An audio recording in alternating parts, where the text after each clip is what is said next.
It is Monday, April the 21st. Welcome to Two Guys, One Cup, an AFL adjacent podcast. My name is Will Anderson. And my name is Charlie Clausen. And what a weekend of action. Dominic Mysterio becomes the new Intercontinental Champion. Becky Lynch makes a surprise return. Then, of course, John Cena takes out the 17th championship belt at WrestleMania. And as far as I'm concerned, Will, that is the only sport that happened over the weekend.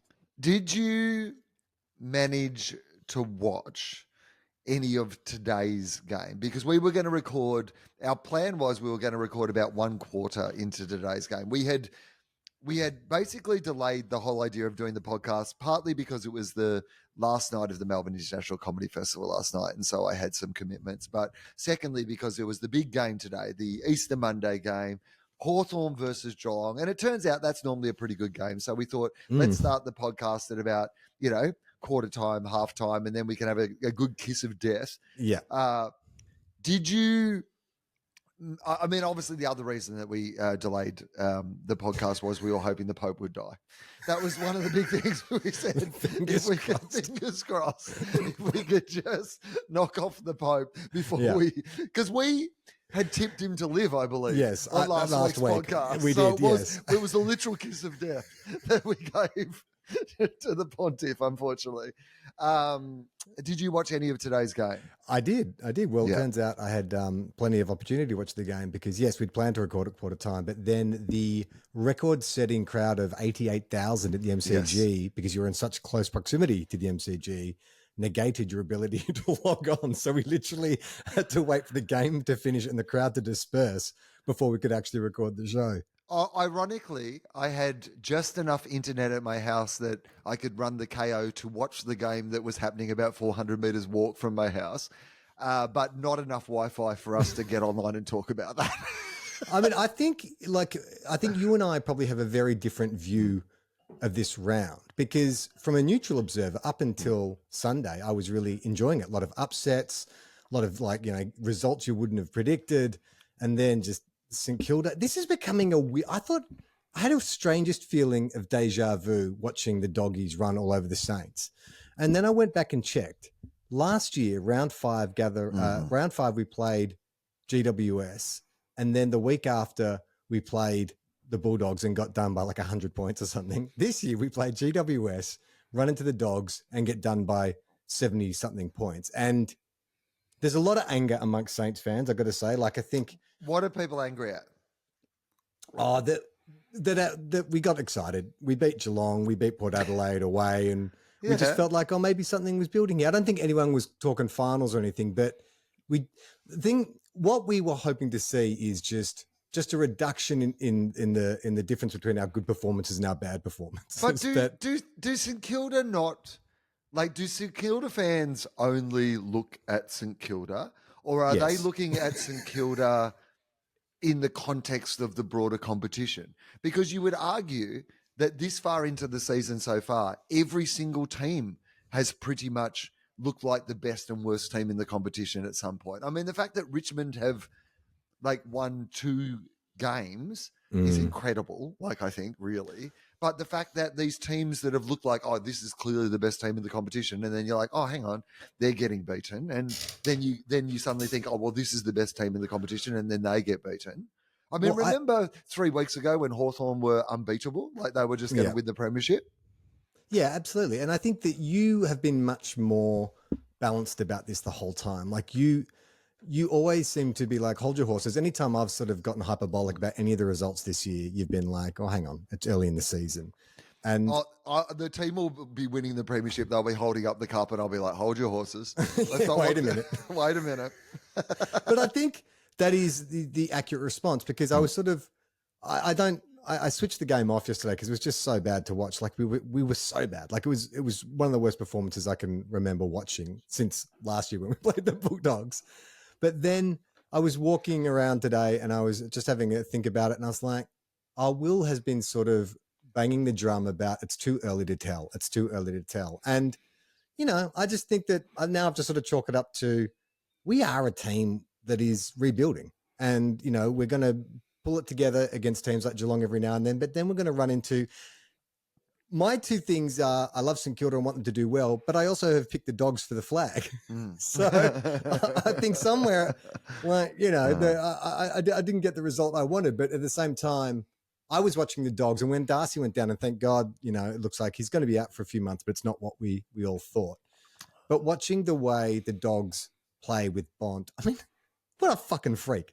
Not even 3 quarters. We did get 30 touches, kick 2 goals, and we just couldn't get near him. It was like he was playing a completely different sport, or that every Saints player had ice skates on or something, because he just would get the ball, and it's like, oh, I want to send it over there. So yeah, you can tackle me if you want, but I'm still going to get the ball over there. It's like, just stop being so fucking good. So I haven't watched the game yet. Right. I will this week just to watch Bont play. But it's funny because, like, you know, I went into my show last night and I was talking to one of the guys at the venue who was also a Bulldogs fan. And he was saying, like, what's your hope for tonight? And I said, honestly, all I want is for Bontempelli to get through the game uninjured. It did not occur to me that for that to happen, that there would be a psychic toll that needed to be taken from the universe, that Darcy, who had up to that point been our Bontempelli, would be the one who got injured. It was the first time that, so you know that I'm in this coterie group, and I've got this WhatsApp group that I don't really contribute to. And a lot of the time, what happens in this WhatsApp group is we get a little bit of like advanced knowledge of something that might be going to happen at the club. You know, so-and-so is going to get picked this week. You know, so-and-so's out with an injury. This contract has been re-signed. You tend to get, I'm going to say on average, about half a day's notice on some of those things. So, you know, a bit. Yeah, enough that you feel special, but not enough that you could do anything with that information, you know? Yeah. It's kind of that. So, hey, guys, a video's going to come out about Jamara's espresso martinis. Just giving you half a day's notice so you can prepare. Right. Yeah, we've been getting some real wild videos. So you know, when I woke up this morning and I saw that in the WhatsApp group there had been a little bit of information, and it was the, hey, good news. You know, hopefully they're saying, although it's still a reasonably serious injury, but they're saying with rehab and training, and if it all goes well, he may play again this season, which is like, would be, just gives you that hope that if we did make finals, like, because we may or may not, but say if we did, and you get to the position where, like, I mean, a Darcy coming back at that time would be pretty handy, I imagine.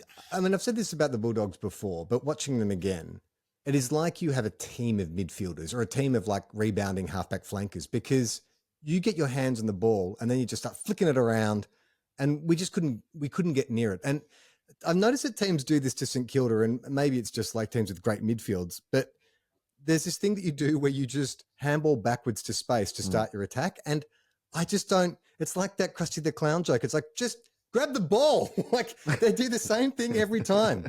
Like, it's in a stoppage, the ball goes up, you just handball to space, like you retreat a few steps to go forward. And we never put any players kind of like that side of the ball. And I just couldn't, it was driving me fucking mental. But I do think that a lot of the Saints meltdown was over the fact that we went into the season with everyone saying we're shit, you suck, and round 1 seemed to confirm that.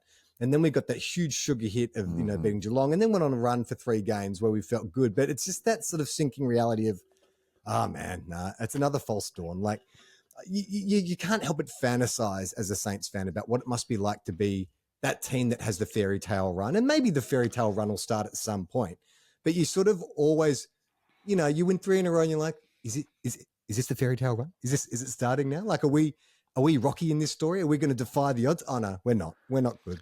But if you are Rocky in this story, then this is fine. You're in a fine position right now to be Rocky. Yeah. You know what I mean? Like, you're in a fine position at the moment. And as we learned from last season, the team that was like the leaders for most of the season, Sydney, weren't able to get it done, you know, at the end of the season. Brisbane, what do they start with? 4 or 5 losses at the start of last season. So we are still in the zone of who knows, right? Yeah. Yeah. I mean, it was interesting. It was a really good weekend of footy. Like, the Thursday night game, Lions and the Pies, just a cracker. Like, how good was it to see? Yeah. So Collingwood looked good. Like, to see Nick Dacos being Nick Dacos again is magnificent.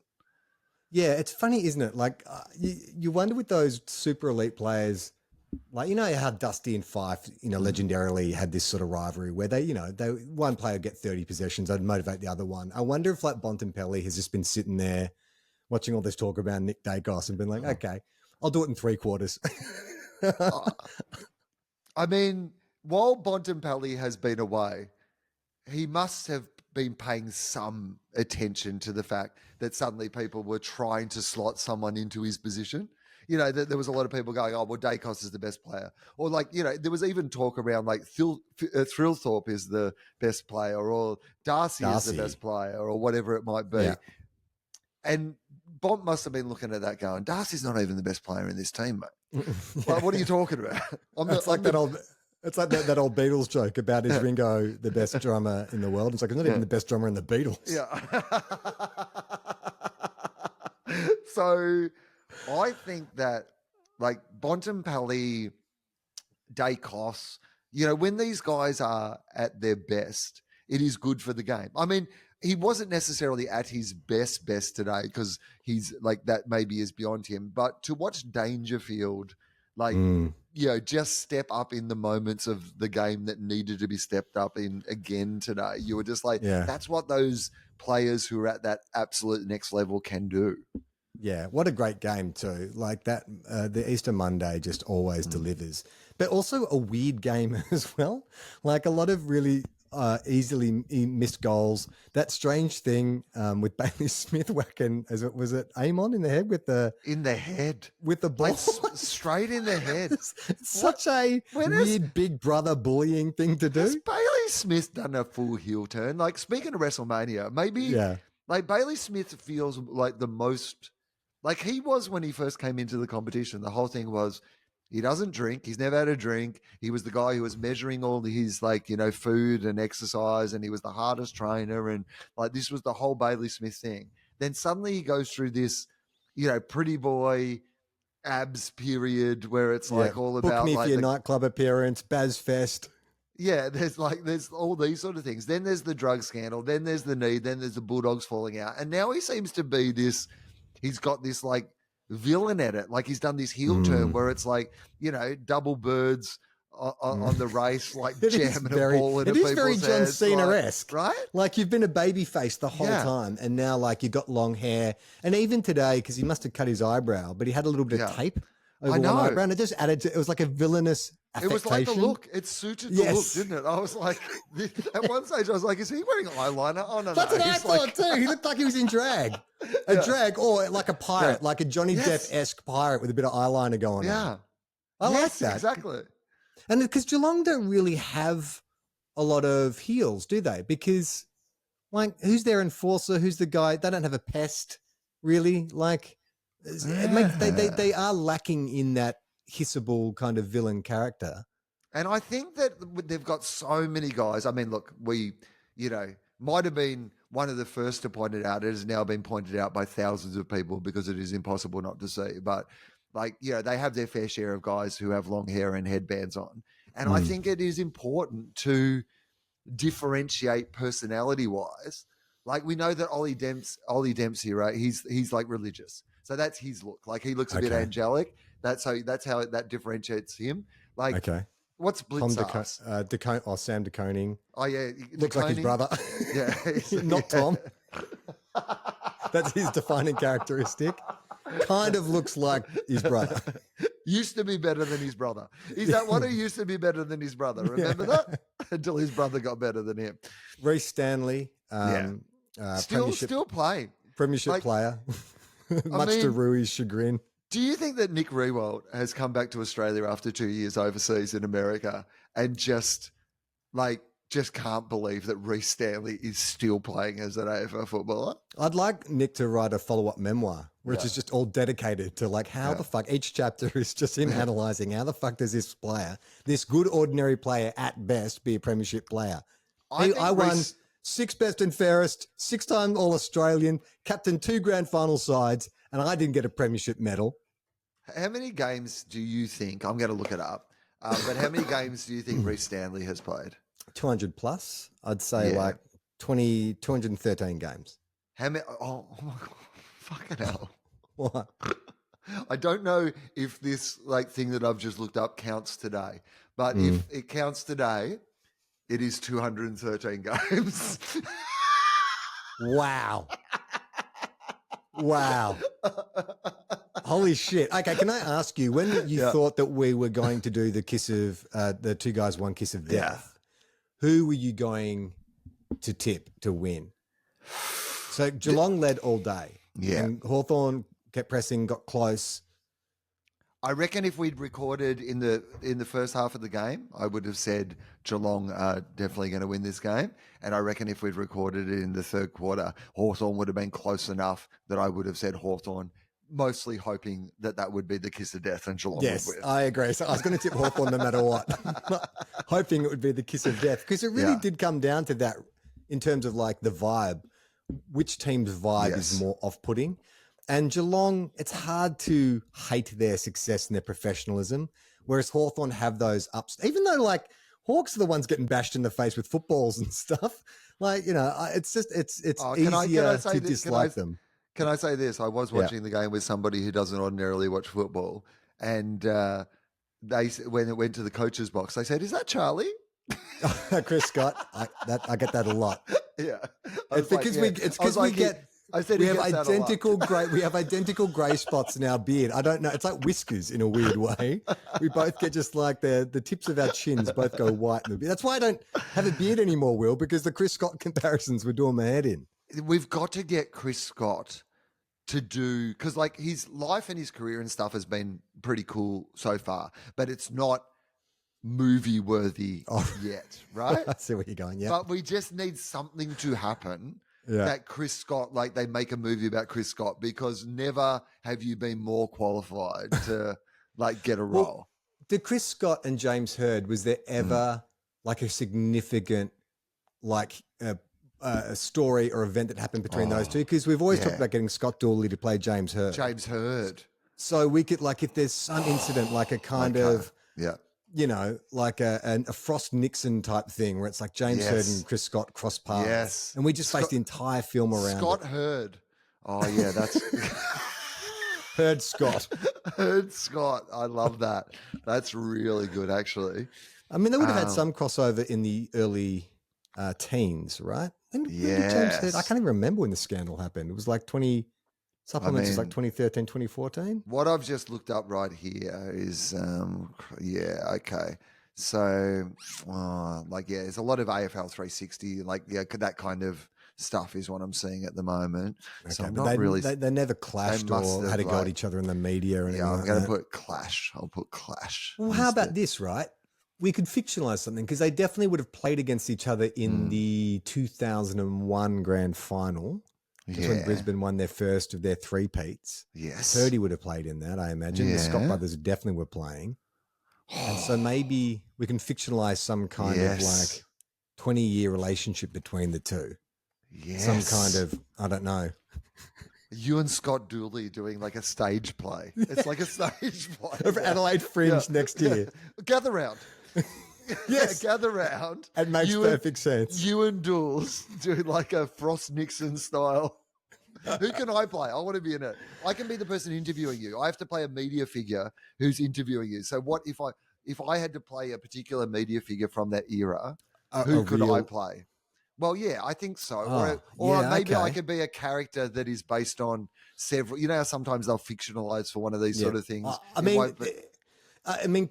Present day, I reckon you could play Andrew Gaze on the bounce. Oh, yeah. Maybe, I mean, wouldn't that be an interesting twist? That Andrew Gaze, the bounce, the kind of court jester of the bounce, he actually coordinates this sit down between these two old rivals / nemesis, right?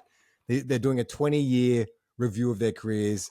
It's a sportsman's night, and Andrew Gaze, played by Will Anderson, has got them on stage, and he's gonna moderate this exchange. I quite like this, because remember, it was Luke Darcy who sat down to do the interview with Dean Robinson, the weapon, the very famous "Say That Again." Say moment, that again, right? So this could be me as Andrew Gaze. Will Anderson is Andrew Gaze. Charlie Clausen is Chris Scott. I love this, and Scott Dooley is James Hird. And Limo could play Jason Dunstall. I reckon yes. now that he's that Limo's bald like Dunstall, that he could play, and so you could have some scenes together as well. Just like maybe Andrew Gaze is feeling lacking confidence about this huge groundbreaking interview he's going to moderate, and Dunstall's there to sort of pep talking. Yeah, I've gone to Jason backstage at the Bounce for some advice. Yeah. Yeah, okay, that's pretty good actually. Get out of here, Bernie Vince. This is important. Got to give Gazy a rev up. If we're star casting now, and if we're doing it in Adelaide for Gather Round, I reckon we get Bernie Vince to play Bernie Vince. Because I know Bernie, that's good. And he's already in Adelaide. Yeah. So I reckon we get a bit of star casting, and Bernie comes in just as a cameo as Bernie. Yeah. I don't mind this. This is actually not a bad idea. So all we need is just one incident that we can fictionalize and expand on. I'm sure if you look through the highlights, I'm sure it makes sense. Chris Scott played in the back line. James Hird was a forward. They must have clashed at some point. I think that I don't know why I keep going back to the 2001 grand final, but I feel like there must have been an incident there that we could definitely do this. We should definitely do this. Here we go. I went to Will Broad. Hang on. Here we go. No. I think I've found exactly what we need. So, because I'm imagining. Oh my God! I have found. Now, how do I screenshot? I don't know how to share this with you. So, what I'm going to do is I'm going to. If you can you Google as well? Is that all right? Yeah. So, of course. Why don't you put just Google Herald Sun Essendon taunted Brisbane Lions in 2001? Okay. Because there is a photo that comes up that'll be the poster for the show. Okay. What did you Google in the first place? 2001 grand final. Okay, let's see. It's by Jay Clark, the now chief football writer of the Herald Sun, but this was written in 2015. James Hird says... great.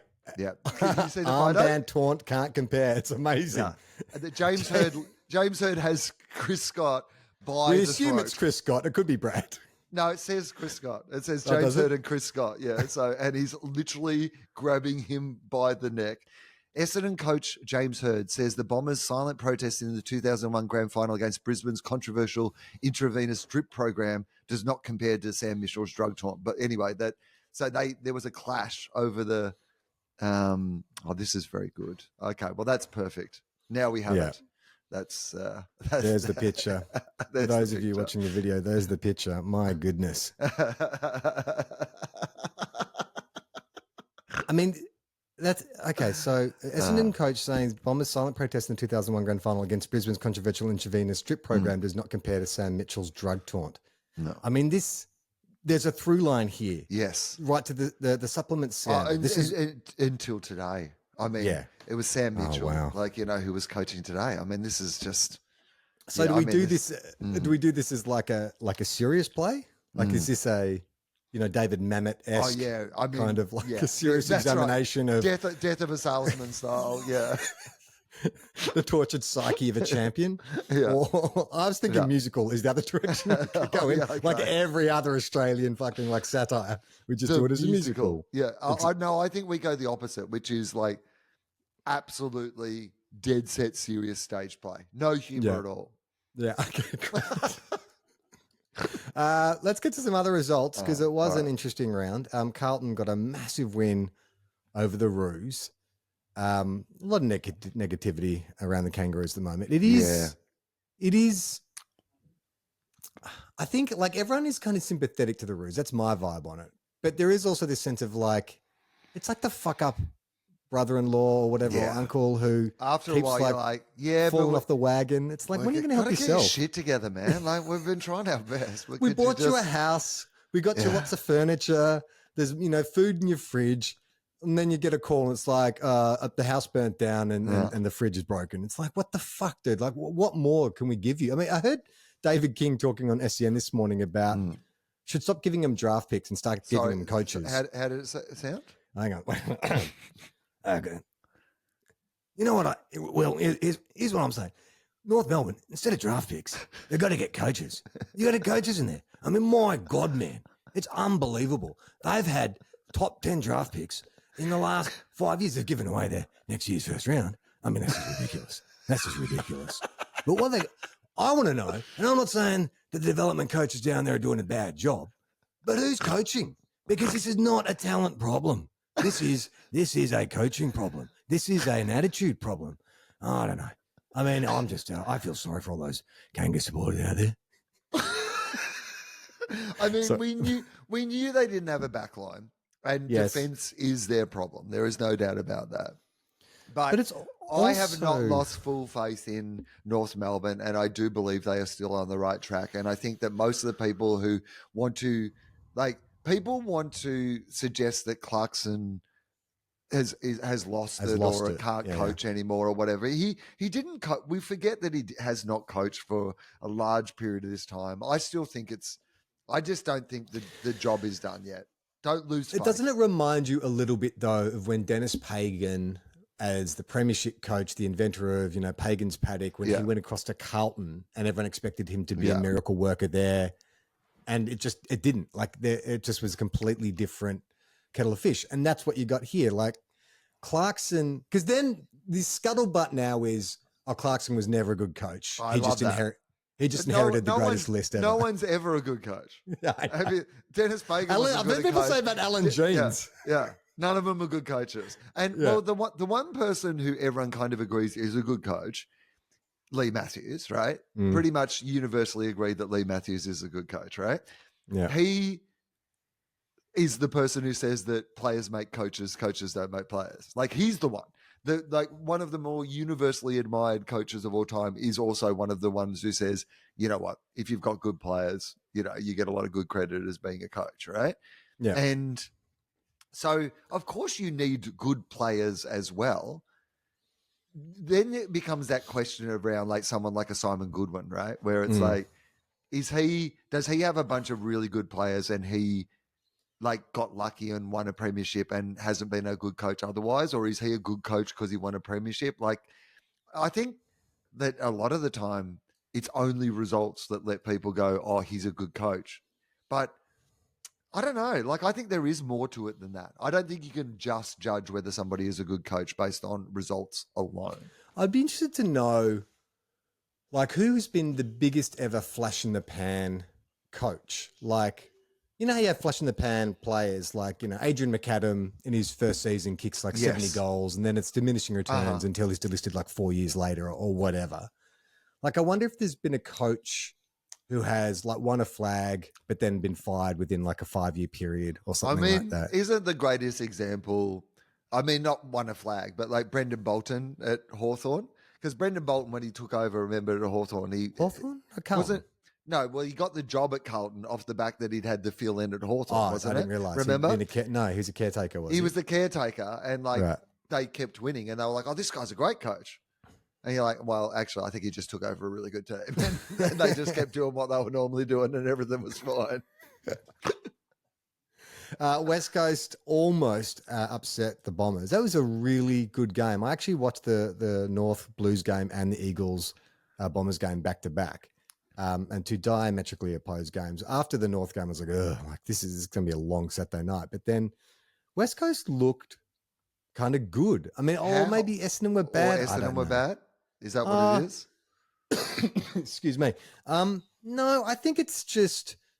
I think much like St Kilda, like North, West Coast have a bunch of young kids who, when they got on a run, they've got this kid Elijah Hewitt who, again, I see this kid and I'm like, did he used to play for Carlton? And it's like, no, that was Elijah Holland. Elijah Hewitt, but the name apparently George Hewitt plays for Carlton. So I've heard his first name, his last name in different contexts. So I feel like I know him. Yeah, that's right. Yeah. But then I watched the game, I don't think I've ever seen this kid before, but I've heard of him. But he was awesome. He's a really good player, and Harley's looking a bit better. So I'm thinking, maybe in a couple of years' time, let's not expect anything from them now. They're going to do another clean out, get some more older players gone, bring in some new kids. Maybe they do get a Chad Warner in. Maybe one or two other kind of trade targets. I don't think it's that bad. As we always say on the show, you guys Like Eagles fans, you live in Perth. It's amazing. What a great state. Like when the footy's bad, you've got these amazing beaches to go to, great restaurants, wineries down at Margaret River. Like it's actually not a bad position to be in. Did you expect though that, like, it's now surprising me that West Coast have been bad for so long? Yes, because It's they're such a just- big club. And you just expect that they're going to get their shit together soon, and they haven't. Mm. And that's starting to be an unusual thing, because you were just like, oh no, they'll be fine. Remember, like, because it was COVID. Remember when that was when it felt like Yeah, the they wheels didn't were like falling off. staying They in didn't like hubs the and shit. travel and Yeah. whatever. When they were still like a in the premiership window. Yeah. And then ever since then, it really seems to have just been like a complete and utter shit show. And you just keep the whole time going, oh, they'll be right. Oh, they'll be right. But maybe they won't be right. Well, they're a destination club. They've got money. They've got, it's WA. There's a bunch of people who want to play for them. But it sort of feels like they're so bad at the moment. It's that Carlton thing. Carlton are a big club. For years and years, they could pay you whatever you wanted. But do you actually want to go there? It's not enticing prospect. I mean, I imagine Chad Warner at the moment is like, oh boy, I could go home with my family, be making, $1.5 million. Is that what they'd probably pay him? You'd think a year. Yeah, I mean, I can understand why, but I don't know. Is Tim it's Kelly a lot of Tim work. Kelly happier in Western Australia than he was coming third in the It doesn't Brownlow or appear to whatever be at Tim Geelong? Kelly. No.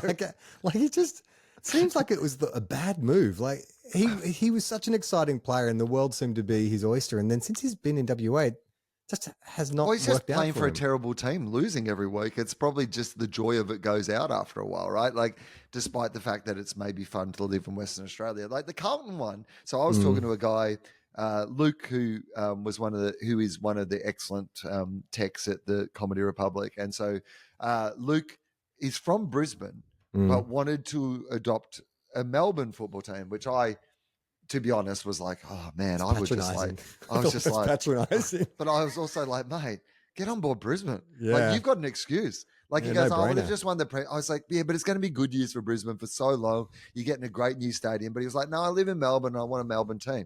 And I said, Okay. well, where do you live? And he's like, Carlton. And he goes, so I've thought about barracking for Carlton. I said, just to be honest with you, I said, getting on Carlton now would be like getting on America now.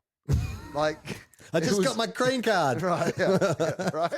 It's like it was. They've locked great. me up. I've been in prison for 3 days trying to go through immigration. Yeah, Apparently, they didn't like my hat. I'm in a prison. I made a post in 2016 that has me locked in a Nicaraguan prison or something. I'm in El Salvador. Send money. like it feels like the wrong time to be getting on Carlton, right? Yeah. Like it doesn't feel like, I mean, I understand if you're born into it or those sort of things, but not now. I mean, I'm laughing a little bit just because there's a little bit of swagger back in the Carlton fans. Like they're all on the surface saying, oh, look, we've just beaten Richmond and North. Nothing to get excited about. Yeah. But you can see the excitement. You can see the hope. Like I get it because I had that hope 2 weeks ago as well. Like there's just a little bit of excitement bubbling away. To be fair, they didn't beat Richmond. They were beaten by Oh, Richmond. sorry. Hang on. Who did they beat the week before? Oh, North. No, that was this week. Who did they beat last week? Someone else who was crap. Anyway, Carlton fans are up and about. They feel like they've had that easy kill that's got them, it's going to Get you give them back into confidence form. to. And, you That's know, right. their percentage is huge now. They're up to like 122. So they're actually not in a bad position if they did get a run on. I was actually over at VK's place watching this, and I just noticed a real spring in his step. Like he was being cynical at first, but you can't help it when your team like scores over 150 points and being seduced by that. It doesn't matter who the opposition is. Like I think it would be. I don't know what kind of season the Blues are going to have because I honestly can't get a read on them, but you got to just enjoy it while you can, Will. Like you've got to enjoy 150 point like smashing of another team. Oh, yeah. Yeah, I think you just find joy where you can find it. That's what the AFL It's a long is now. fucking season, man. It is a long season, and that's why I'm not going to get too also upset over because- when we get thumped, and I'm not going to over celebrate when we win. Because everyone, I mean, I do believe, and maybe I'm just getting old or whatever it might be, But I do believe that this absolute like arms race for hot takes in the football media is burning me out of genuine interest in like the normal topics of the game. 100% agree. So what I'm trying to do is actually find joy in the game itself rather than the storylines around the game. Yeah, absolutely. And the thing too about like Kane Cornes, he's almost like Donald Trump in the sense that he just, what's the truth today? Yeah. Because he'll get pulled up on something. Like it's quite funny. You mentioned earlier in the... He keeps receipts, but he does not appreciate receipts that are kept. Or he and just... there's he no just, point, or he doesn't care. Or he just bends the reality to be what the point he was actually making. Like what I was always saying was this, and you're like, no, it wasn't. That's like, not what you were always saying. Jack McRae's a terrible midfielder. Jack McRae is like, leading the competition for clearances. Oh, I'm glad he's finally living up to his potential because, that's just like, oh my God, you can't win with this dude. But I was listening to Kingy and Kano today, and you picked this early, and I think you're right. It is a compelling combination because they sound like a couple that have been married for 20 plus years. Yeah. And Kano is the grumpy one who tends to sort of go off at the waiter. And David's always the one to just bring him back down to level and apologize and be a bit more kind of diplomatic and polite about things. And I just do enjoy that kind of the sort of bickering back and forth as like Kane does a ridiculous hot take and then Kingy tries to bring him down to the level. I mean, they are the Statler and Waldorf of like Australian football media, Kingy and Kane, though. Like they have become, like you said, it does have that real sense of why do we always come here? The two of them just like well, this restaurant. This is our second play we're going to write. And it's Kano and Kingy. It's all set at a restaurant over the course of one night. They go to have dinner to discuss like football, but football's actually a metaphor for the state of like, the human psyche. Yes. Why relationships are important and you have to be circumspect. I mean, I do think this who plays Kane and who plays Kingy? Well, you can play Kingy. Oh yeah, okay, fair enough. Okay, because with some prosthetics. Oh yeah, you use the Brendan Fraser whale. Team. Just to pad out my chest, get that barrel chest going. Get that chest going. Who would play, like, Kane's a hard one to, so he's super fit. Blonde, like, blonde. What about David Wenham? Feels kind a bit old. I don't know if Wenham can play that like, young. But I like the vibe. I like what you're saying. What about Chris Hemsworth? Oh, yeah. Just like the hottest Kane Corn of all time. Yeah, but strips down, skinnies up for That's the role. right, because he likes to do those kind of walking talks. Yeah, shirt off. Yeah. Shirtless. Oh, yeah. It's 40 degrees in Adelaide today.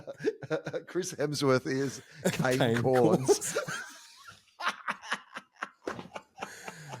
Melbourne got their first win against poor old Flaky Freo. Oh, my goodness. Look, it's hard being a Saints supporter. I was happy for Melbourne. Happy for Melbourne, but I felt bad for Freo supporters. Just like their moniker or their reputation for being flaky, it's so accurate. Do you think, like, every club has a stereotype, and the Flaky Freo thing, do you think it is the most accurate stereotype of any club? Carlton being arrogant, St Kilda being pathetic, Doggies being scrappers. It's right up there, isn't it? It's right up there. You're never surprised by a Flaky Freo performance. No, they are the ultimate kind of random element, untrustworthy. No one's ever said, you know who you can rely upon? Fremantle. If you had to play for your life, Fremantle. Yeah. Well, let's rule out Fremantle and North Melbourne, guys. Who else have we got? Would you want GWS to play for your life?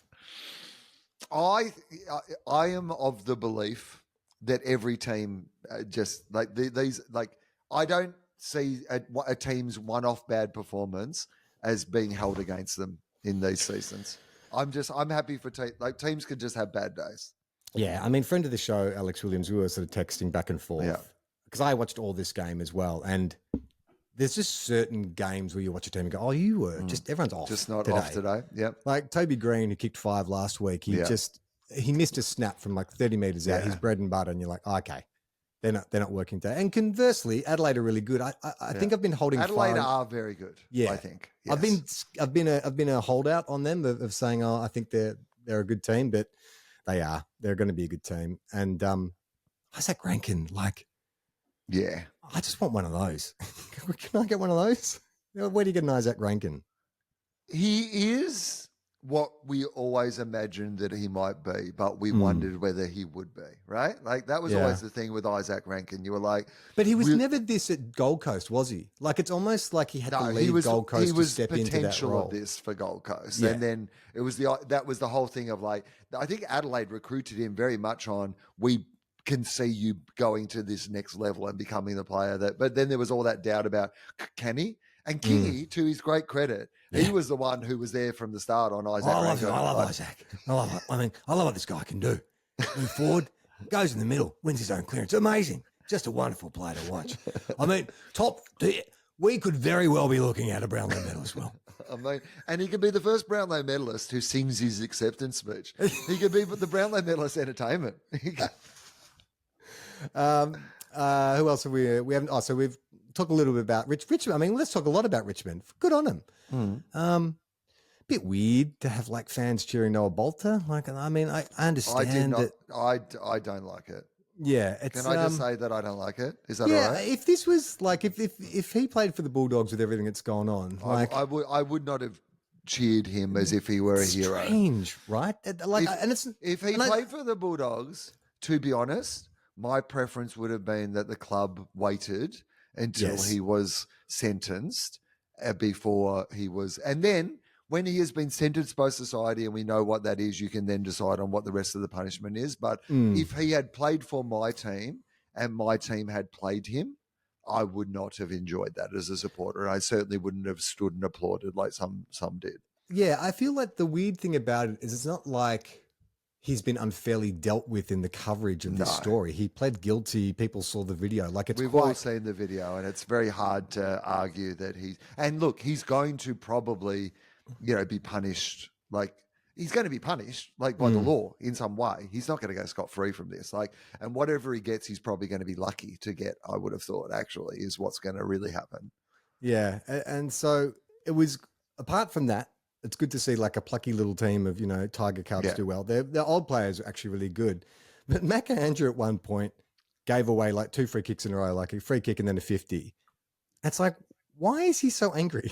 Like there's the Thrill Flop thing.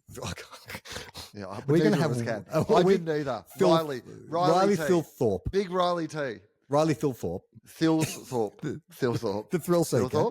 Thilthorpe. What's his name? Thilthorpe. Philanthropist. What is his name? Riley Thilthorpe. Thilthorpe. Is that really his name? Thilthorpe. That can't be right, can it? Can you look it up? Thilthorpe. Riley Thrillthorpe? No, Riley Thilthorpe. It is Thil. Riley Thilthorpe. That's a bad name. Like that's not our fault. Change it. Thilthorpe. I don't. It's not too late to change it, is it? Right? No, you can change anytime you want. I mean, bloody Gary Hocking changed his name to Whiskers for a game. Yeah, it's a good point. Let's get him a sponsorship. What would it be? Like what about Thrills? The clothing brand Thrills. Oh, so he changes it to Thrillthorpe. Is that what you're saying? Riley Thrillsthorpe. Okay. What about Riley Thrills Torp? Because then it's still footy related. Oh, that's actually not bad. Sponsored by Thrills and Kicks Torps. Riley Thrills Thorpe. That's actually not much easier to say Thrills Torp. Do you know what I love is also when I've just Googled Thilthorpe to see if there's other people who come up with that name, and it's all Riley. I can't. I'm going right down the page to look for anybody else who is called that. But what I love is they've got a picture of him when he was like unshaven, and they honestly do look like 2 completely different people. Like you don't even look like they're related to each other. Him unshaven and shaven. Port look like they're back. Big win against the Swans at the SCG. Look, I feel like Swan supporters, considering the upheaval that happened over summer, injuries, I think this will either be a year where the Swans go on a bit of a run in the second half of the year, and if they manage to get, if they get like Errol back and a few of those others, I don't know if they will, but if they do, then I think there's still better times ahead for the Swans. I agree, and I think that if they were to finish in the bottom 6 Yeah. At the end of the year, that's not bad to get it. Like, if they can get a top 5 draft pick with the list they already have, it's worse positions to be in. Yeah. But I also still think they could make a run and make finals. Yeah, I agree. Yeah. It feels like a very wide sort of like spectrum of where they could end up this season. But I'm enjoying the fact that I predicted Port Adelaide to win the premiership because I thought it would be the funniest result. And at least that is still a live chance again. We had that fan throwing something at Aaliyah during the game. I mean, it was a kid. It was a kid. But it was a kid who's old enough to know better, and somebody should have stepped in and said that is absolutely inappropriate. It was, I think. I mean, the cops did and stuff. I know that there's but. He's a kid, and I think like he just got overexcited because you can sort of see he does. I don't think he's meaning to throw it. It's just like he's a bit unco. Yeah. It's just kind of unco sort of like gesticulation. But listening to the commentary, at first, because they didn't catch it at first, but then you saw Aaliyah remonstrating, and everyone in the commentary box was like, "Oh no, something's happened." And then the relief when it was wasn't racism. Yeah. It was just like an object being thrown at him. Like there was this palpable sense of like, thank God it wasn't that ugly. Still terrible, but thank God. But also the fact that it kind of flopped at him rather than hit him in rather than like a full can of beer or whatever chucked at someone's head. It kind of like the flag kind of like flaccidly dropped over drooped towards him. That's really, you know what I mean? Like much like the Swans in last year's grand final, it just like flopped to the ground. It didn't put up any kind of resistance. Will, let's get to the mailbag. All right. We've got a couple of late entrants into the AFL Hotties observations. Hot takes is what somebody suggested this should be called. Hot takes. This is from Eliza, who said AFL Hotties Thunderbirds edition. Hey, fellas, another tidbit to add to the AFL Hotties discourse. My family are Bombers supporters, and my dad and I, a straight man and a lesbian, so completely qualified to judge a man's attractiveness, often like to argue about who in our team looks the most like a Thunderbird. Matt Guelphy is, of course, on the list, usually followed by Jai Caldwell and Dylan Shield. I'd love to know if there are any other players from other teams you think you could fit into this Thunderbird category, i.e. chiseled jaw, built like a brick shithouse, hair that is adjacent to a Lego person, that sort of look. I was going to say his hair perhaps isn't adjacent to a Lego person, but I feel like Rory Lobb's got a lot of Thunderbird about him. And Tim English. Tall Slim Tim and Two-Story Rory. Both Thunderbirdy. Completely Thunderbirdy. I mean, maybe we were always looking for a name for the two of them, the Thunderbirds. Like the idea that that's like the name they give themselves, like in Step Brothers. And every day they're like Thunderbirds. Thunderbird salute. And Bont is like, guys, you're ruining the team meeting. Can we just save this to later? Oh, just quickly on Bont. I was listening to Broden Kelly, the footy with Broden Kelly, and our names were mentioned on the podcast because he said that we talk about Bont being an actually good actor, and he mentioned that he's seen an advertisement that a new advertisement that Bont is in. I think it's a cash converters ad. I haven't. I've seen it was playing on the TV when I was catching up with VK, and so I saw it, but I didn't hear it, so I can't confirm nor deny. But I think what Broden was saying, he said it was down to his range. He said some characters the Bont can do well, but others he was really struggling. But you know what? That's actors, mate. That's actors these days. Harrison Ford is not Gary Oldman. Like Harrison Ford does Harrison Ford really well. I think the Bont does an earnest, inspirational football captain really well. Yeah, if you get the Bont, you're casting him as a Bont-like character. Yeah. You're not getting him to play against type. He's no Brody Grundy. He's not like a man of 1,000 voices. No, that's right. Yeah, that's exactly right. You know, the other one that I hadn't seen until today is the footy fans made this, footy made this. You know, those series of ads. They're all about and so it's the two people who are honking the horn at the players. Did you see that one today? I can't remember. So anyway, it's like fans make footy is the kind of the campaign, and it's all. Who's it for? The AFL? No, it's NAB or one of the Coles. No, Coles. I don't know what it is, but it's like that's probably a bad sign for the people who make the advertisement. They've spent $800,000 on this campaign. It's a huge campaign, and I can't remember which company it actually is. But there's a new one where it's like they're beeping a horn, and they're like, "We're helping the team, we're celebrating." The horn is like blah blah blah, and then they cross. So it's always like that. It's like mums at the footy, like doing the oranges or whatever, and it's like we're the people who make the footy, right? And then in this one, then they cross over to some other supposed people who are just hanging out watching the footy. Who are those people? It's bloody Joe Danaher, isn't it? Yeah, right. It's just Joe, casual clothes, being Yeah, a right. footy fan, watching the footy. I wonder how much I paid him for that. He probably didn't have to. You could probably trick Joe Danaher into being an extra in your commercial. Yeah, he probably doesn't even know what a commercial is. He doesn't have a Probably just TV. there. He probably actually was there that day having a beer. He's like, oh, they're playing footy. There is another ad that I've seen, and I think this was running last year as well, but it's a Colgate ad with Isaac Heaney and Christian Petrarca. Have you seen this, where they're contesting for the footy? Got so many questions about this ad. All Great. right. So for those who haven't seen it, it's in a studio, but a studio made to look like a footy field. It's a night game. Petrarca and Heaney are contesting the ball. Petrarca pushes off Heaney. Yes. Heaney takes the rear position and takes a screamer and then falls back on the grass and is holding the ball in like a frozen position with his arms above his head and the football above his head. And then they go to the tag of the commercial. I've thought about this commercial. What are your questions? Because I have questions too. I've thought about this commercial so much. Like, not just from a football point of view, but like from an advertising point of view. Because ordinarily, if you see an ad like that where Isaac Heaney is heroed in that ad, like he's the one who has it's some extra moment, in a fucking right? Melbourne jumper. Right. Yeah, it's not another player. It's certainly not another player who you would argue has an equal or maybe even bigger football identity than Isaac Heaney. Like, you've got to say they're at the very least equals, right? Yes. When it comes to football ability.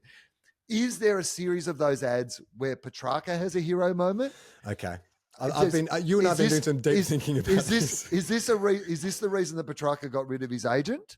Because he's got a new agent now. He's like changed managers. I wonder, like, is there a series of these ads somewhere where they also shot versions where Petrarca did it? Or did he know the whole time he was going to get beaten by Isaac Heaney? Did he get paid more for this advertisement to get beaten in it?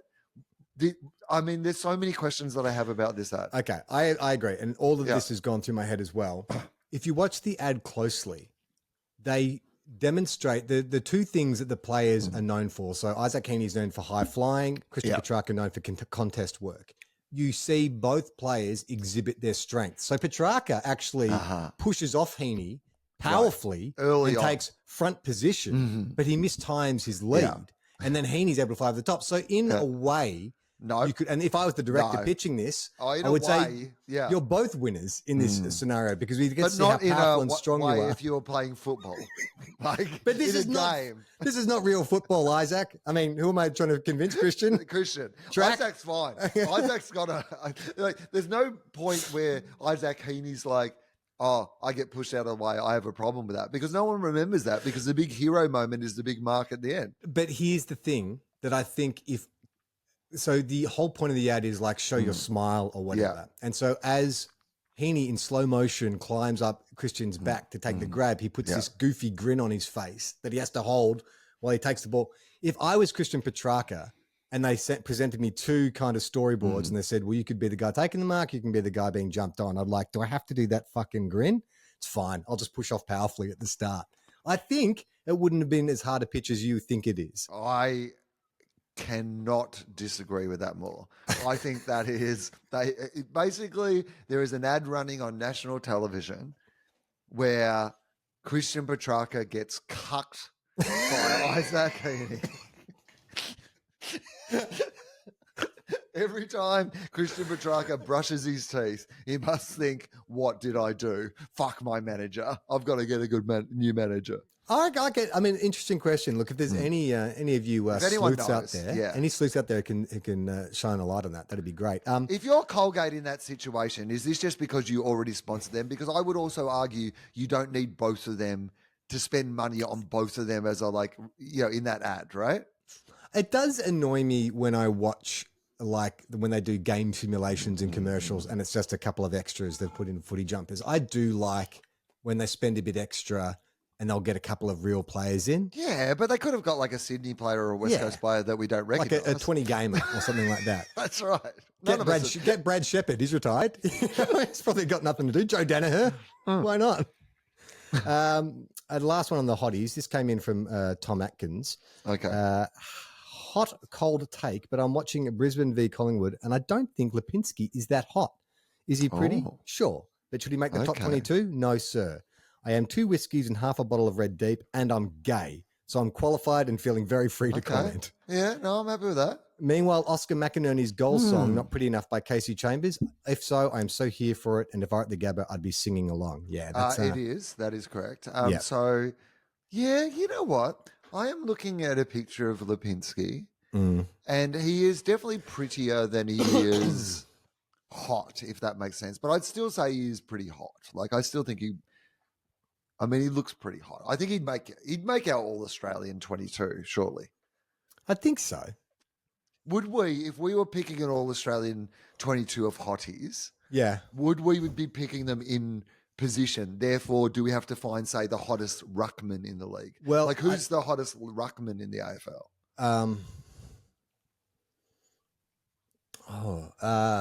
That's a good question. Ron Marshall is pretty. He's pretty yeah, cute. Ron He's got a good Marshall's smile. pretty He's got a handsome, good isn't he? smile.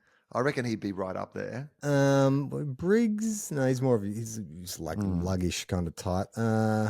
Brodie Grundy. Like he's got that Byron Bay. No, Is he a good-looking cat? He's kind of got big ears and kind of looks a bit like, that's the thing about like ruckman. They all look a little weird. goofy. like I mean. Well, that actually dovetails nicely into this next letter. This is from Sally, who pretty much, she's one of the early starters, Sally in April with the AFL Hotties thing. She said, okay, she was one who brought up the Notties. We shouldn't just have Hotties, we should have Notties as well. She said, I've got the captain of the characters, or at least the vice captain. I think Max Gawn could probably be the captain of the Notties, but I give you Finbar Malley as the vice captain of the Notties. Now, Finbar Malley, are you familiar with who this guy is? No. I'm Okay, not. let me just show you. He plays for North Melbourne. Yeah. All right. Sure. Now, he's not an old, like a bartender in the Old West. Now, firstly, what I'm going to say is I don't think this is a real person. I absolutely think this is an AI. Somebody's fed into AI, make an AFL player out of pre-existing AFL players. Because firstly, his name allegedly is Finbar Malley. F-I-N-N. Well, either Whatever. way. Yeah. It's like Suspicious. F-I-N-N-B-A-R. Finbar. Have you ever heard? Is that like Finbar a... with two ends? No. And he has, a mustache with a Huge gap in the middle. huge gap in the middle. It's almost like a Ming the Merciless type. Like the separation is Ming the Merciless, but then the length and thickness of it is like bartender in the Old West. I mean, a gap that it's like the only way you could describe that mustache is this is the guy who hates Hitler more than anybody else in the entire world, because what he has done The opposite of is not grown in the bit of the mustache that Hitler made famous. He's so. I want to reverse anti- Hitler. I just want you to make sure whatever Hitler would have hated as a mustache, that's what I want. Finbar, it's not about the mustache that Hitler hated.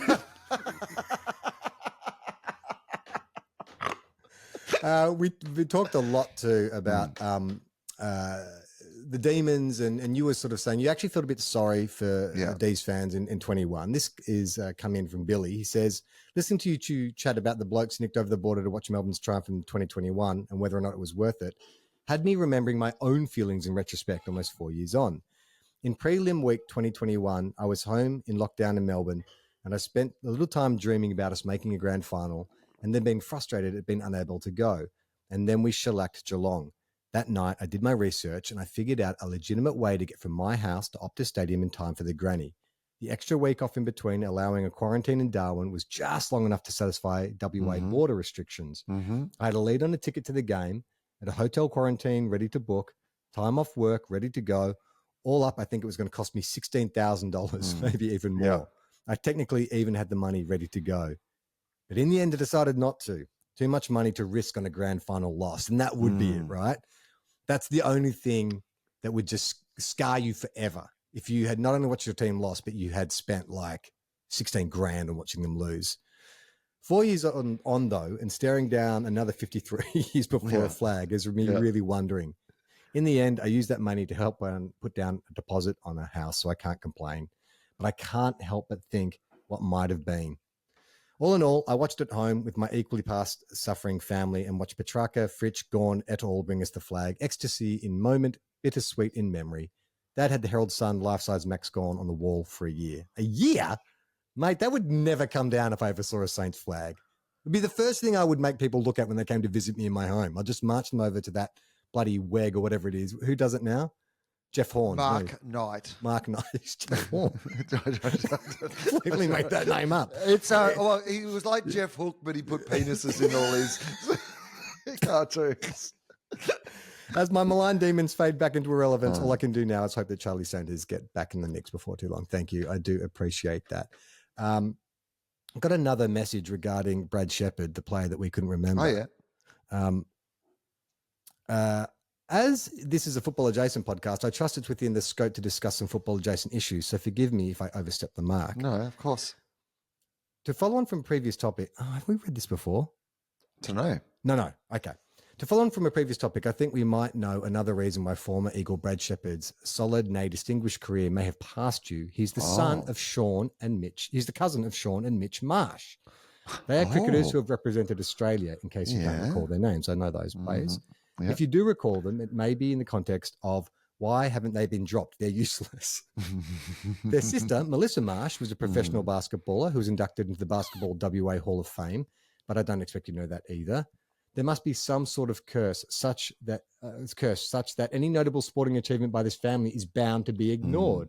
It's as if they are wearing a familial cloak of invisibility. Yes. And maybe you've heard of Brad's uncle, Jeff Swampy Marsh. I remember Jeff Marsh, the least esoteric one of the clan, but perhaps his achievements are fading from the public memory too, much like the memory of poor old Guy Pearce in Memento. But at least he had a reason. Ask yourself, do you recall anything that anyone from this talented family has ever done? Mitch Marsh hit a big six once. Bison? He's the Bison, Marsh, right? The Bison, yeah, that's right. Like Sean Marsh and Mitch Marsh were both, Mitch Marsh still plays for Australia in different formats of the game. Yeah. Sean Marsh was an excellent cricketer who had some good moments for Australia, but yes, frustratingly never quite lived up to, how well he played in Western Australia. But you're right. They do have a sense of, what is it about this family that maybe that's... But I mean, it's. I think we're focusing on the wrong thing. It's remarkable that all these people have come from one family. Sure, it's true. So if the Selwoods had not produced Joel, you'd sort of consider them in the same. Like, just say Joel had a middling career, 100+ games or whatever, serviceable games. You'd be like, oh, the Selwoods are a good. Like the Danahers were a kind of good family. They weren't necessarily champions of the game, were they? The Danahers? Oh, I don't. Terry and. I mean, I think Terry was a pretty good player. Neil was like, I don't know. Yeah, I mean, I know what you mean. They were all outstanding, but like no maybe Brownlow not medalists or anything like that in that group. Yeah. How? I mean, I do like a family where it's like, because isn't the Ablets are related to, who are the Ablets related to? They're also Tucks. The Tucks, right? So that was a period of time where it was like the Tucks and the Ablets. Yeah, it's interesting. Like, I know we spoke about Brad Shepherd last week, but I can't remember anything even about that. So there is something to this idea that he is slippery, an enigma, and maybe there's something generally about that family that they all seem to be pretty happy. Like one of the great things about when Mitch Marsh has been doing well is that it's often accompanied by footage of Jeff Marsh and Sean Marsh drinking in some bar somewhere, enjoying it.